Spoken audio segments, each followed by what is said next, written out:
Goeiemôre. Julle hoef regtig nie te begin fluister as julle sien ons ontwaak hier uit die kom sit storie uit nie. Dis so lekker om te hoor as dit gesellig is, so hou aan. Julle hoef regtig nie te begin fluister nie. Dis heerlik om julle vrolike gesigte vandag te sien, vir die wat kuier en die wat nuut is, vir die wat minder nuut is en meer welbekend. Ek sal nie sê die ou gesigte nie, nou vat julle dit verkeerd op, nee. Môre, kom in. Na wie toe wys jy? Wil jy ons vertel, Elena? Besoekers. Hallo julle. Welkom by ons vanoggend. Van waar af kuier julle? Welkom tuis. Mag julle oorlaai word met hartlikheid en vriendelikheid vanoggend. So liewe gemeente, julle sien nou daar's nuwe gesigte, moet hulle nou nie afskrik en almal hulle bombardeer nie, maar glimlag daarin vriendelik vir hulle. Julle het gesien op al die julle sal sien op al die afkondigings wat uit is en voor die tyd gerol het, daar is 'n klomp geliefdes familielede waarvoor ons voorbidding kan doen, en ek wil vir jou vra om 'n geloofsgewoonte daarvan te maak om vir jou geloofsfamilie te bid, voorbidding te doen en die Here se seën en genesing vir hulle te vra. Maar nou moet ek eers vir julle vertel, ek het nou van Giel 'n boodskap gekry dat Tannie Bekkie weer in die hospitaal is en dat sy in ICU opgeneem is, toe nou Saterdag met 'n rug en toe oorgeplaas is, want toe sit die hart. En toe gaan dit van, ons het geskrik, want daar's 'n rug na, nou het ons groot geskrik, want dis die hart. En Giel sê, jy weet, sê, hulle is maar bekommerd, en ek sê toe nie, ek sal 'n draai gaan maak by St. Augustine's, en toe ek in die ICU instap, toe sit Tannie Bekkie in die stoel, en maak grappies, en lag, en vertel allerhande stalkies. En ek sê, Giel, nou hoe nou? Het jy nou oordryf om my in die hospitaal te kry? En hy sê toe nee, Tannie Bekkie maak van hulle almal 'n leenaar, want hulle vertel vir almal sy siek, en toe draai sy nie so om. Toe sê ek vir hom, nee Giel, dit is wat 'n wonderwerk is. Nee, 'n wonderwerk is, dit maak ons nederig, want daar's geen verduideliking nie, die Here het ingetree en die Here het voorsien. So ek wil dit ook vir jou vra. Deel van jou voorbiddingslysie moet ook danksegging wees. Vir die Here dankie sê vir die tye wat hy kom genees. En die tye wat hy altyd genees. Baie keer hier op aarde soos ons dit wil hê, wat vir ons pas. En soms as hy iemand huis toe roep met volle genesing. En dan ook die wintersprojek, ek herinner julle net daaraan, laat dit in jou agterkop bly, as jy skoonmaak, uitgooi, stuur asseblief eerste kerk toe. Vroeg die dag gaan ek nou eers vir jou vra om ons aan die brand te kry, met voorsangliedere om die Here se naam groot te maak.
afgelope paar weke het ek saam met jou deur God se woord gewandel om te kyk hoe God Jesus hom geopenbaar het, verskyn het, sigbaar gemaak het aan mense.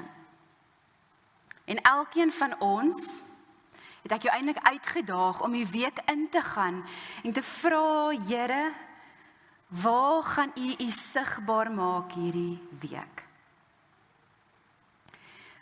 Maar die menslike verwagting dat God hom moet sigbaar maak, lees ons eintlik vanuit die Ou Testament. Reg deur die Bybel is hierdie verwagting dat Jesus hom sou sigbaar maak, dat God hom sou sigbaar maak deur die Messias te stuur.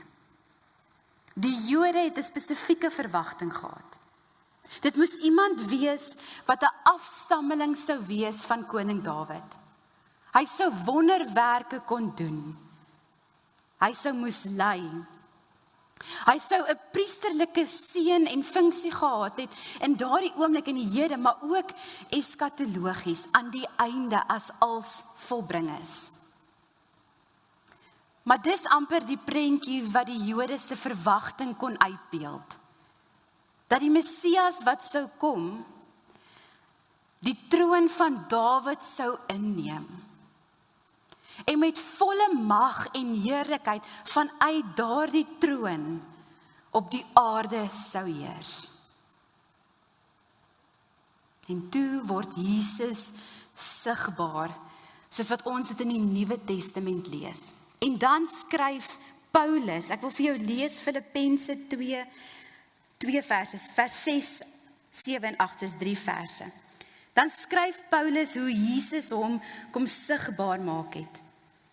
Alhoewel hy in die gestalte van God was, het hy gelykheid aan God nie beskou as iets om aan vas te klem nie.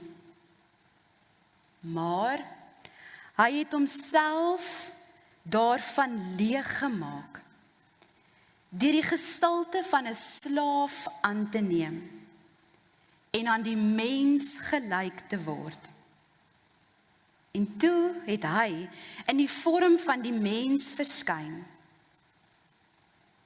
Hy het homself verneder, deurdat hy gehoorsaam geword het tot die dood toe.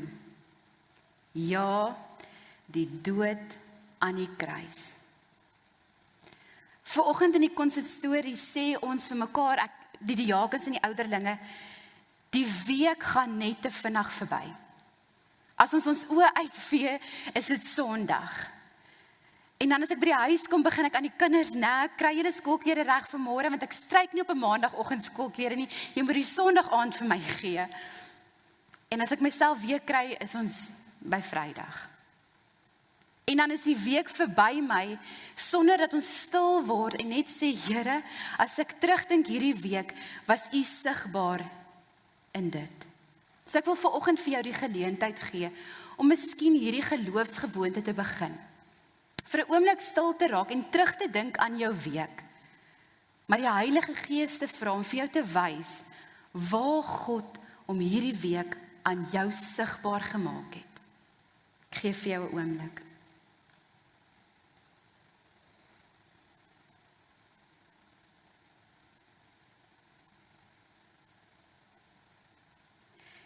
Here Jesus, dankie dat U die vorm van 'n slaaf aangeneem het. Dat U Uself verneder het om te verskyn, om sigbaar te word in die vorm van 'n mens. Sodat ons klein breintjies iets meer kan verstaan van wat U vir ons wou leer van ons hemelse Vader. Here, jammer as ons U hierdie week gemis het. Maar dit is ons verwagting wanneer ons vanoggend in die erediens inkom, dat ons stil word, want U heiligheid en U heerlikheid is reeds hier. En dankie Here dat U ons vanoggend kom groet in die naam van God die Vader, U wat ons U kinders noem. deur Jesus Christus wat 'n slaaf geword het, sodat hy verheerlik kon word. En die Heilige Gees wat U steeds sigbaar vir ons kom maak. Ons verwagting, Here, is om U vanoggend te ontmoet. Amen. Ons gaan dan nou staan en 'n loflied sing, lied 200, U goedheid, Heer, kan ons nie pyl nie.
Dat Michelle vandag verjaar. Die gom wat die gemeente bymekaar hou, wat die ratte laat bly draai, wat die pap wat ons maklik laat val optel. Michelle verjaar, ons kantoor tannie verjaar vandag. So, julle almal het haar nommer, sy pop omtrent elke dag op jou foon. So stuur bietjie asseblief vir haar 'n boodskap en sê vir haar 'n geseënde verjaarsdag. En as ek reg kan onthou, is daar 'n klomp van ons gemeente wat vandag en hierdie week, daar gaan die vingertjie. En Bernard het donderdag verjaar. So as jy hom sien, tackle hom nou. Vir hom ook geluk en verjaar jy vandag, Mariana. Veels geluk. Gaan jy nou vandag afvat van Hikkel en laat die mense jou bederf, of is die bederf om te sit in Hikkel? Gaan hy jou bederf?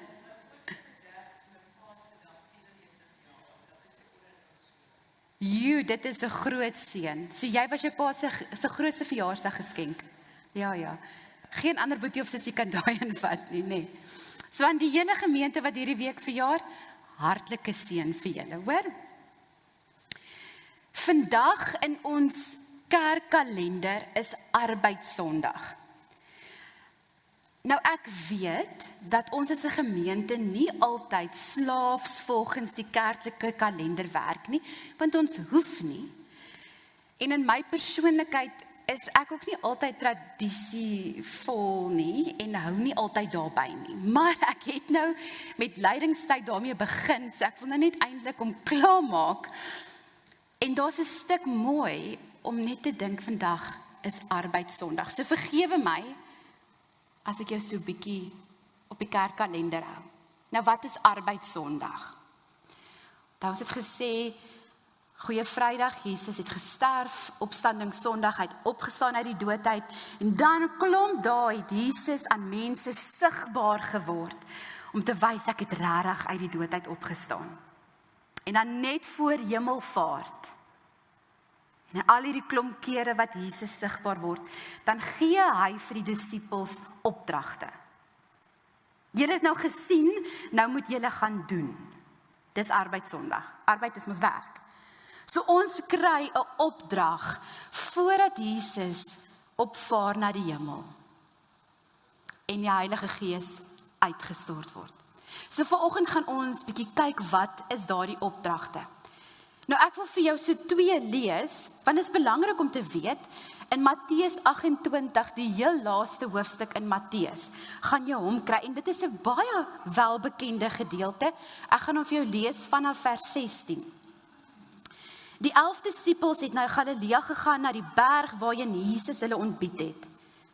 Toe hulle hom sien, het hulle hom aanbid, maar sommige het getwyfel. Jesus het nader gekom en vir hulle gesê, aan my is gegee alle mag in die hemel en op aarde. Gaan dan en maak disippels van al die nasies, deur hulle te doop in die naam van die Vader en van die Seun en van die Heilige Gees. En hulle te leer om alles te onthou of te onderhou wat ek julle beveel het. En kyk, ek is met julle al die dae, tot aan die volëinding van die tyd. Ons is eintlik baie goed bekend met hierdie uitstuur van die disippels. Matteus se weergawe is baie eners as, Markus is baie eners as Matteus se. Lukas se is so 'n bietjie anders, maar dit sê eintlik maar ook dieselfde.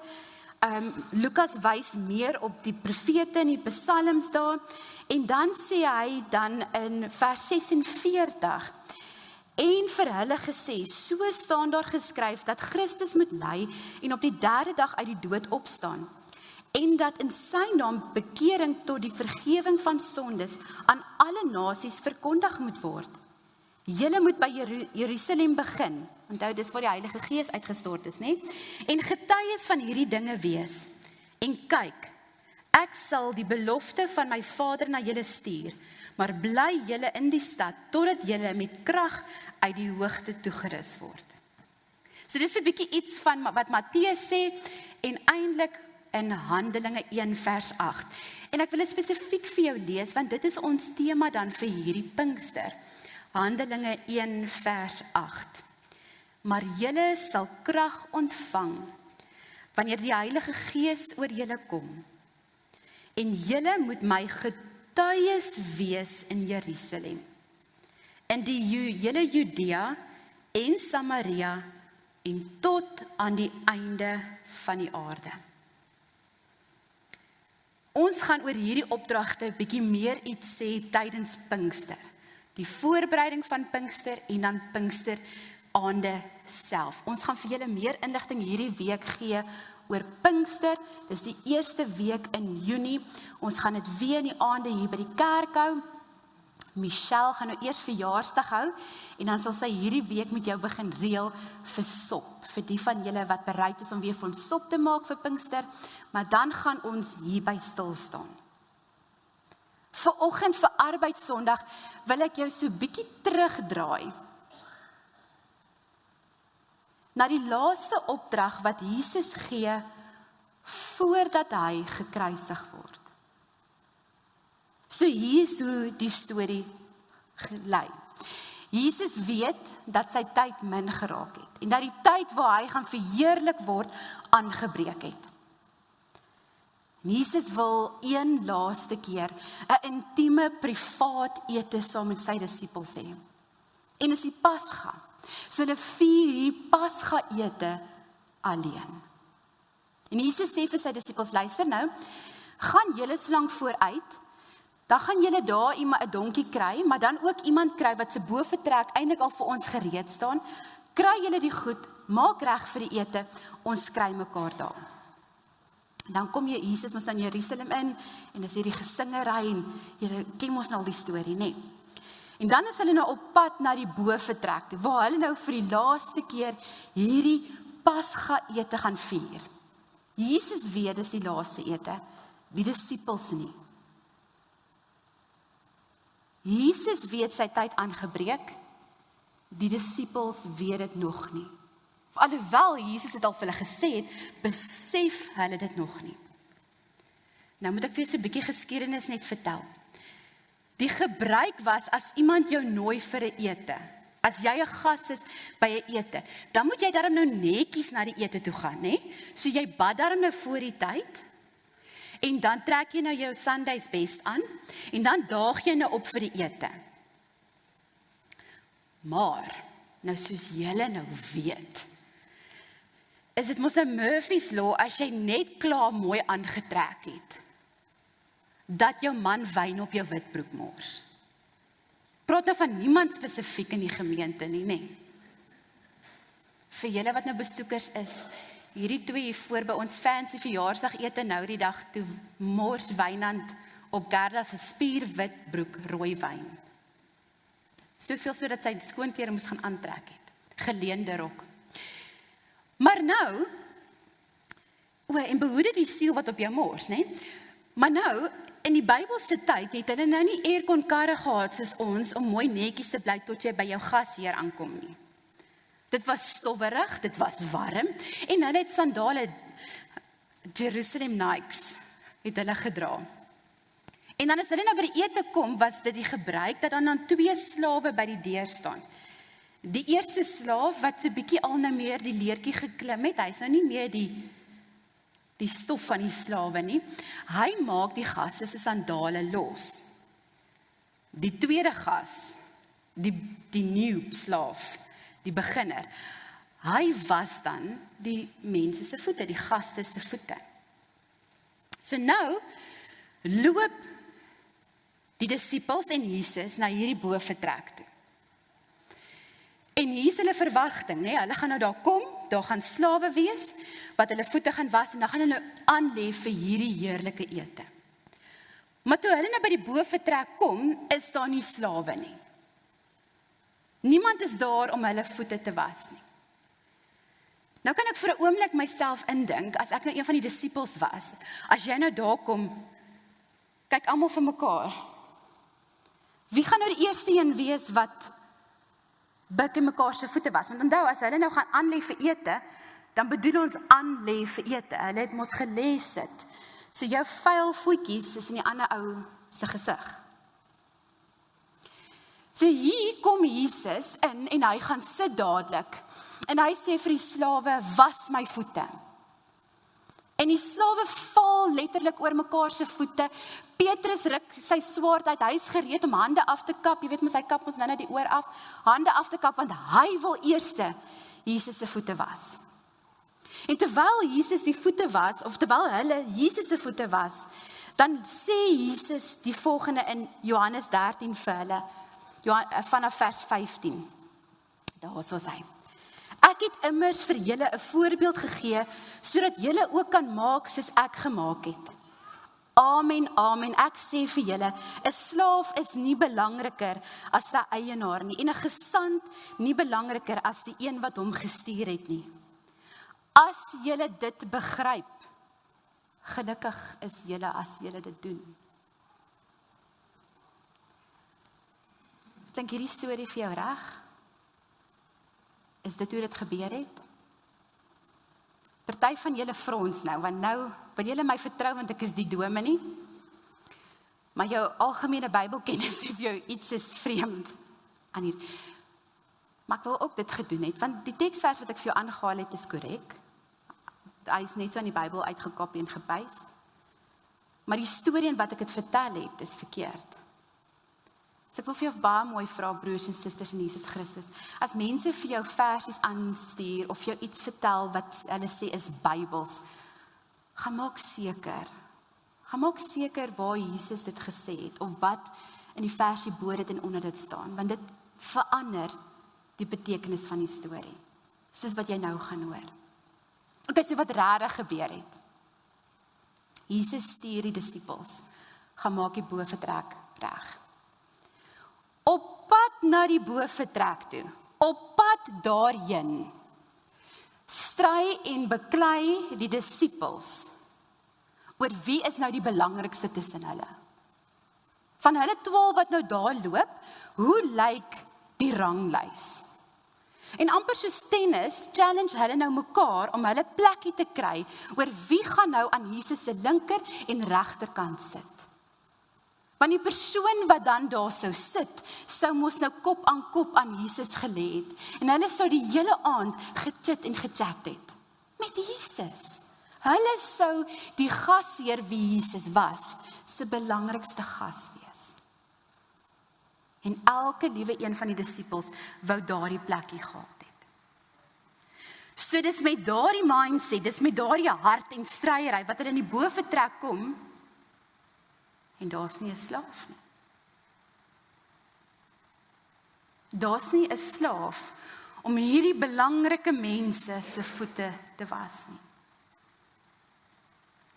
En ek dink dis waar dat hulle daar vir mekaar gekyk en gesê het, wel ek sit aan Jesus se linkerkant, so ek kan nie die voete was nie. En wat doen Jesus? Sonder om 'n woord te sê, trek hy sy boekleed uit. Hy bind 'n lap wat 'n handdoek sou wees om hom. En hy begin een na die ander een se voete te was. En dan wil ek saam met jou lees. Ekskuus, dit is dan waar die gesprek tydens die voetewassery, die gesprek met Petrus plaasvind, waar Petrus dan vir Jesus sê, jy weet, nou maak hy of hy so nederig is. Here, in alle ewigheid sal u nooit my voete was nie. En Jesus dan vir hom sê, wel Petrus, as ek nie jou voete was nie, kan jy nie deel aan my nie. En dan sê Petrus vir hom, okay, Here, nie net my voete nie, maar ook my kop en my hande. En Jesus sê, Petrus, jy verstaan nie. Want as jy een keer gewas is, moet net jou voete gewas word. En ek dink dit is volgende jaar se Pinksterreeks. Wat daai vers, dis nog 'n kragtige een. So kom ek lees saam met jou vanaf vers 12. Dit sê: Toe hy hulle voete klaar gewas het en weer sy boklere aangetrek en aangeleen het om te eet, sê hy vir hulle: Verstaan julle wat ek vir julle gedoen het? Julle noem my meester en Here en julle sê dit tereg, want ek is dit. As ek julle Here en leermeester dan julle voete gewas het, behoort julle ook mekaar se voete te was. Ek het immers vir julle 'n voorbeeld gegee, sodat julle ook kan maak soos wat ek gemaak het. Amen, amen, ek sê vir julle, 'n slaaf is nie belangriker as die eienaar nie, en 'n gesant nie belangriker as die een wat hom gestuur het nie. As julle dit begryp, gelukkig is julle as julle dit doen. Sien jy hoe die impak van hierdie 3 verse verander het, omdat die storie reg is? Ek sê vers 18, ek sê dit nie vir almal van julle nie. Ek weet wie ek uitgekies het, maar die skrif moet vervul word. Die een wat brood geëet het, het sy haksteen teen my gelig. Ek sê dit nou reeds vir julle, voordat dit gebeur, sodat julle, wanneer dit gebeur, kan glo dat ek is. Sien julle hoe verwys Jesus na Exodus, ek is wie ek is? Amen, amen, ek sê vir julle, wie iemand wat ek stuur ontvang, ontvang my, en wie my ontvang, ontvang hom wat my gestuur het. Dan as jy nou in jou Bybel is, vers 21 tot 30, wys Jesus dan nou uit wie sy verraaier is. So hy praat dan nou eintlik met Judas. En dan sê Jesus hierdie vers, en toe ek dit weer lees hierdie week, toe sny dit eintlik vir my baie dieper as vir vorige keer. Jesus sê dan, die verraaier, almal van julle is nie skoon nie, en dan sê hy vir Judas, wat jy moet doen, moet jy gou gaan doen. Is nogal rof, nee? Jesus sê vir Judas, dit wat jy moet doen, gaan doen dit. Jesus stuur Judas uit en sê, maak vinnig, gaan doen wat jy moet doen. En dan vanaf vers 31, nadat Judas uitgegaan het, het Jesus gesê, nou is die seun van die mens verheerlik, en God is deur hom verheerlik. As God deur hom verheerlik is, sal God hom ook in homself verheerlik, en hy sal hom dadelik verheerlik. My kinders, ek is nog net 'n kort tydjie by julle. Julle sal my soek, maar soos ek vir die Jode gesê het, is ek ook nou vir julle. Waarheen ek gaan, kan julle nie.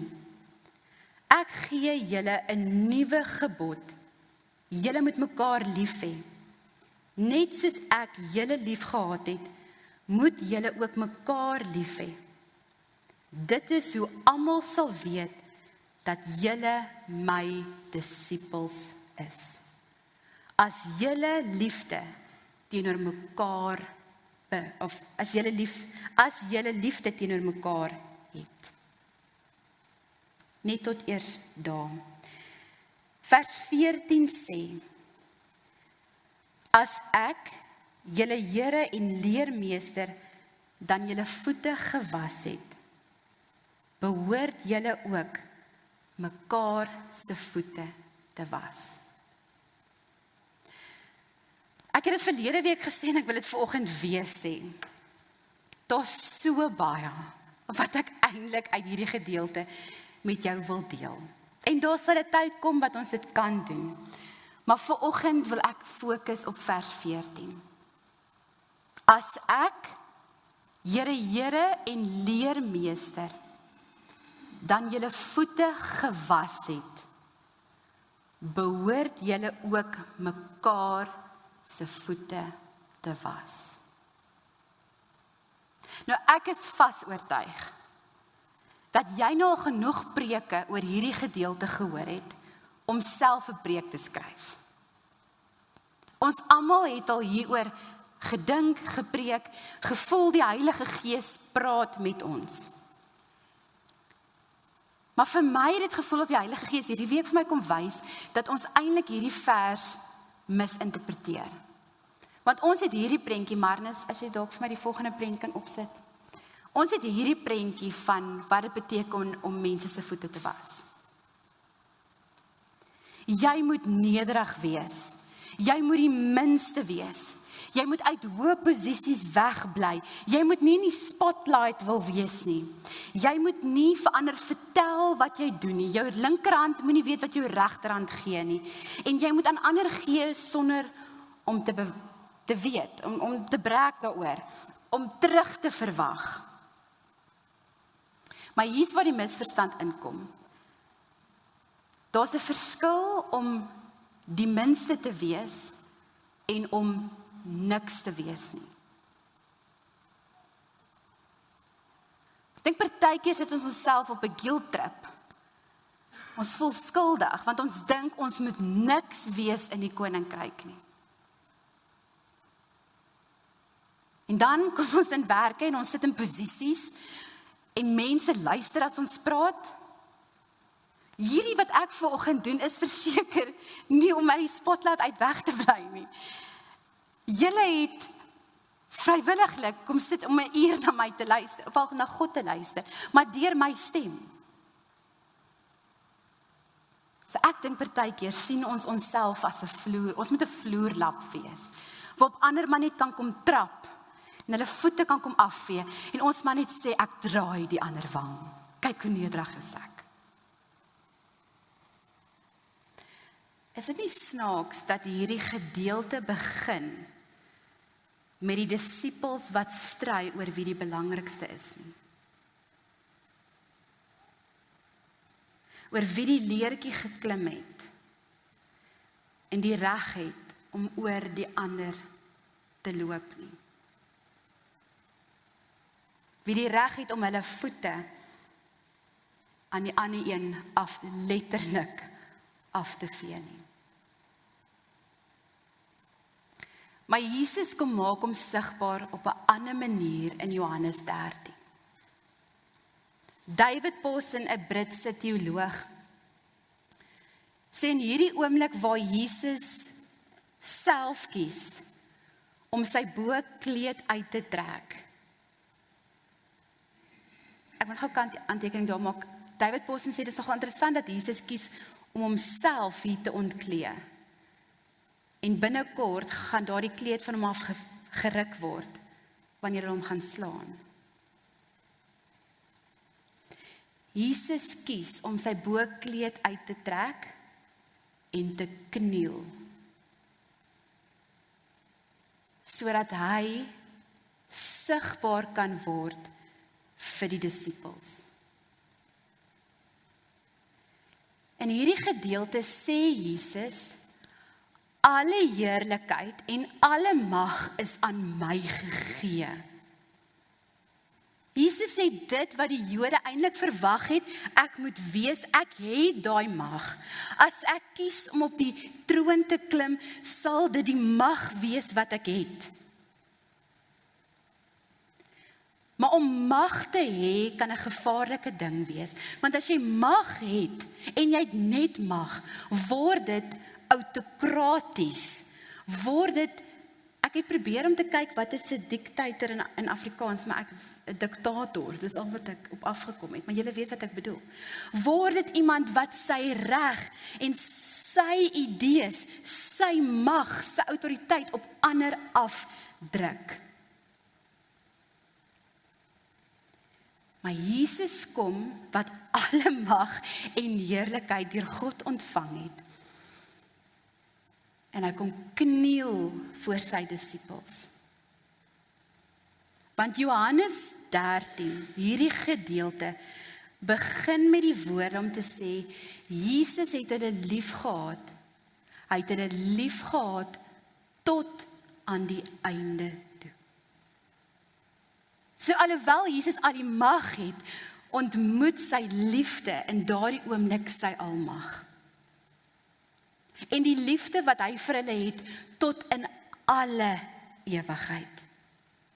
Want dank sy opstanding Sondag is daar nie 'n einde aan Jesus se liefde, aan God se liefde vir ons nie. En Jesus wat alwetend was, het geweet wat sou kom, en hy het nog steeds hierdie disippels liefgehad. Hy het nog steeds Judas se voete gewas. Op daai oomblik ontmoet die liefde, die oneindige liefde, die grenslose liefde van Jesus, wat God vir ons het, en sy almag mekaar. En Jesus kniel voor sy disippels. Die Messias kniel voor sy disippels en word diensbaar by hulle. Maar liefde sonder mag is ook frustrerend. Ons almal het al iemand in ons eie lewe lief gehad, wat jy liefde en tyd in hulle lewe ingesit het, maar dit nooit terugbewys het nie. En dan is daar hierdie frustrasie wat ons beleef in daardie verhouding. En ontwikkel ons eintlik maar net simpatie. Ons voel dit wanneer ons iemand sien wat minder bevoorreg is. As ons nie die mag het om te help nie, maar ons het die liefde, voel ons net simpatie. Maar Jesus wat oneindig lief het die mag om iets daaraan te kom doen, en hy maak hom volledig sigbaar. En dit is die voorbeeld, liewe disippels, wat ek vir julle wil wys. Julle moet mekaar se voete was.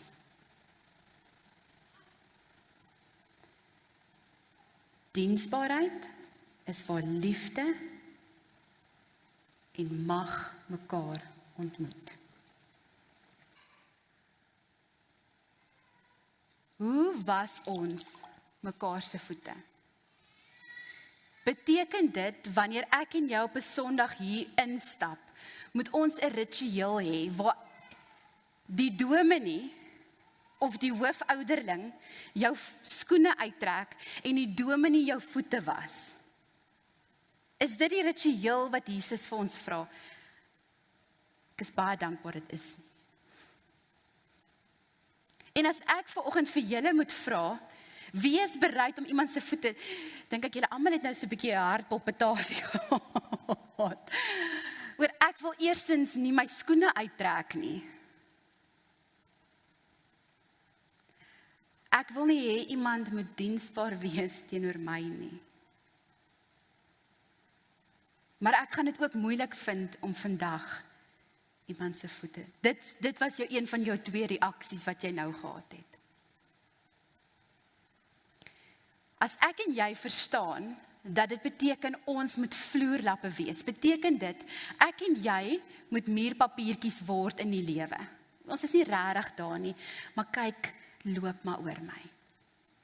Dink jy dis wat Jesus sê nie? Jesus, in daardie oomblik, is die spotlight. Hy kruip nie weg, hy tree in die middelpunt van hierdie verhaal in, met liefde en volle mag, maar word totaal en al diensbaar. Liewe boetie en sussie in Jesus Christus, die Here het elkeen van ons in 'n plek aangestel van invloed. Jy kan dalk nog steeds in 'n werk wees waar jou invloed oor 'n paar mense is. Miskien is jy, sê my, die baas op die plaas en jy het 'n paar mense wat saam met jou of onder jou werk vir wie jy opdragte gee. Dis oukei. Jy mag daar wees.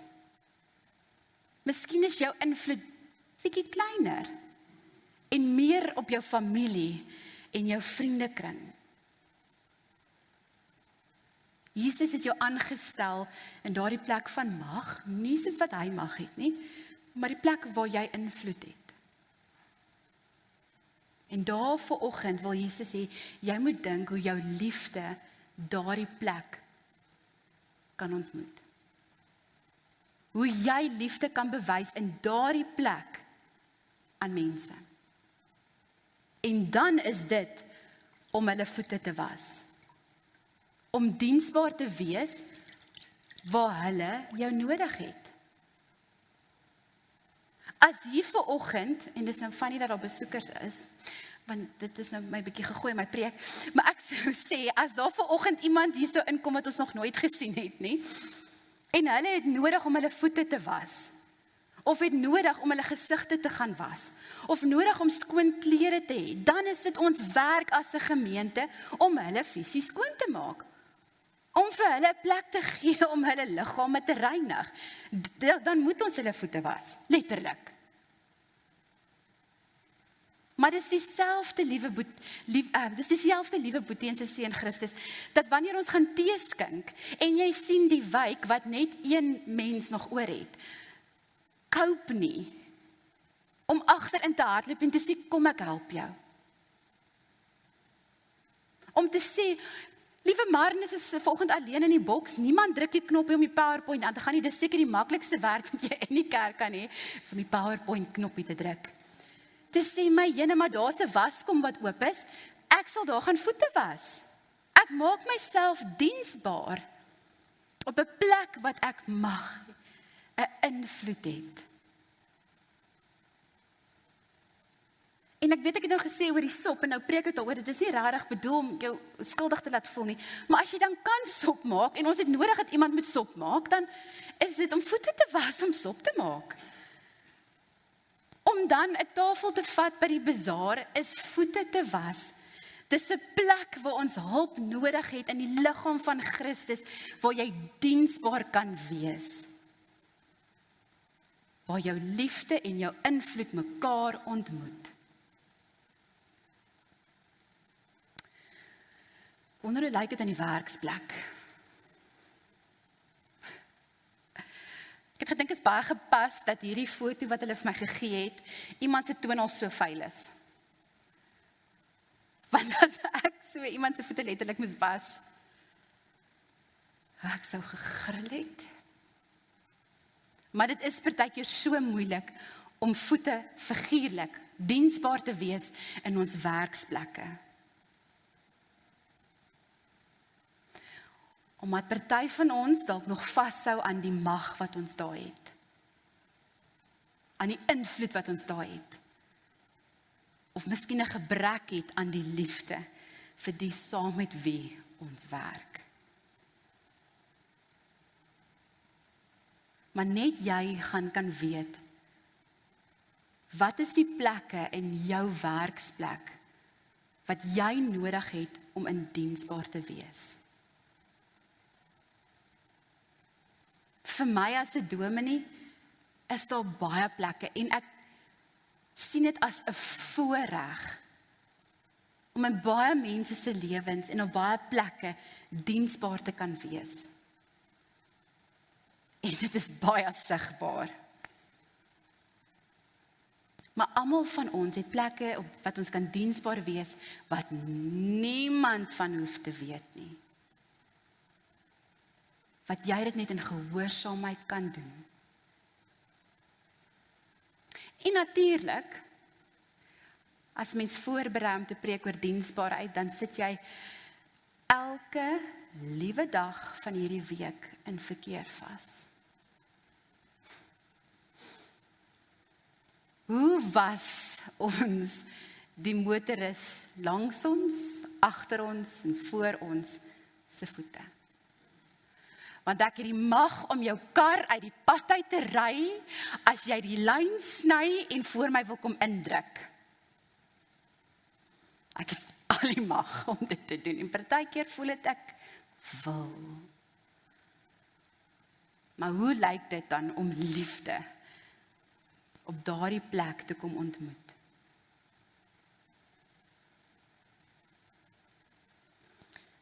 Dit kan net die Heilige Gees vir my en vir jou kom vertolk in ons eie lewe. Maar as jy vanoggend bekommerd was dat ek jou gaan gevra het om jou voete te was, wil ek jou uitdaag om 'n bietjie by die Heilige Gees hierdie week te gaan sit en te vra, hoekom is jy so bang dat ander diensbaarheid, liefde aan jou kan bewys? Soos Petrus, Here, in alle ewigheid gaan jy nooit my voete was nie. Party van ons is so. As iemand liefde aan jou wil bewys of 'n diensbaarheid aan jou wil wys, jy stry en beklei tot in alle ewigheid. Asseblief moenie nee, ek is reg. Jy kan ook nie diensbaar wees as jy bereid is dat ander diensbaar teenoor jou is. Jy mag vra vir hulp. Kom ons bid saam. Here, dankie dat U sigbaar gemaak het as 'n slaaf wat voete was.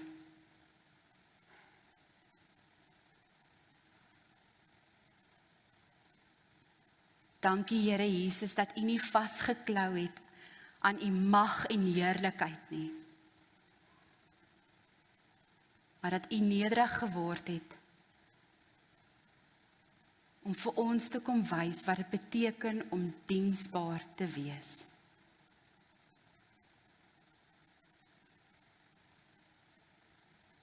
Here, en dan as ons lees, as julle so liefde aan mekaar bewys, aan ander bewys, sal mense kan sien dat jy 'n disipel van Jesus is.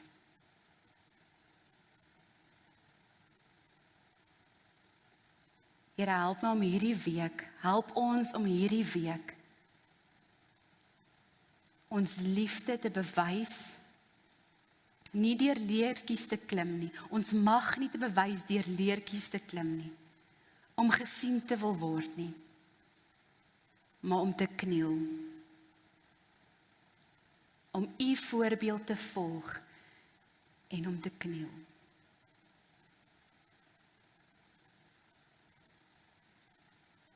Here Jesus, dankie dat ons dit in U naam kan vra.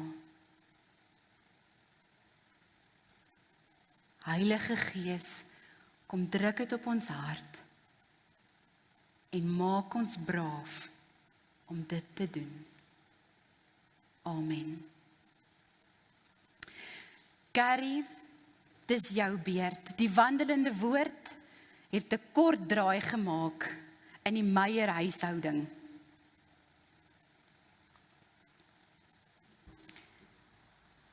Wel, dan kan die mense op YouTube ook hoor. Môre, Vanoggend toe ek opstaan het Lorraine griep en die juffrou het vir my 'n notetjie gemaak. Ek dink sy maak 'n inkopieslys van haar kerk wat ek moet kry.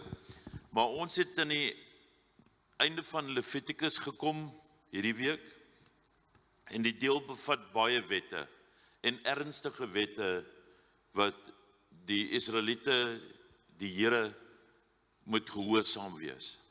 En swaar strawwe as hulle dit nie doen nie.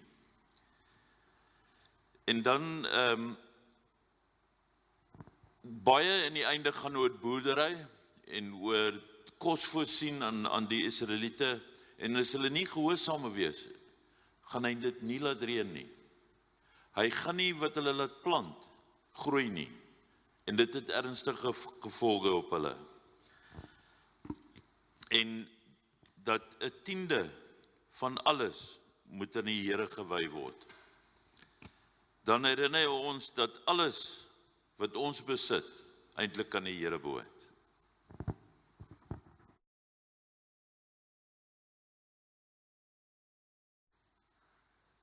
Johan? Harry. En mag Lorraine ook sommer baie vinnig beter voel. Ek is seker as jy jou foon nou gaan aansit na kerk, het sy vir jou inkopieslys ge-WhatsApp. Dankie julle. Ons gaan vanoggend die slotlied sing eer aan die Vader. En as ek reg is, Vrolie, is dit vers 1, 3 en 4. Kom ons staan en sing saam.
Jy gehoor wat jy nou net gesing het. Gee ons die liefde, geloof en vertroue om u gehoorsame kinders te wees.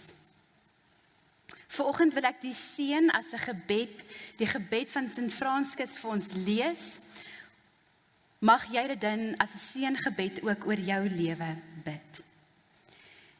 Here, maak my 'n instrument van u vrede.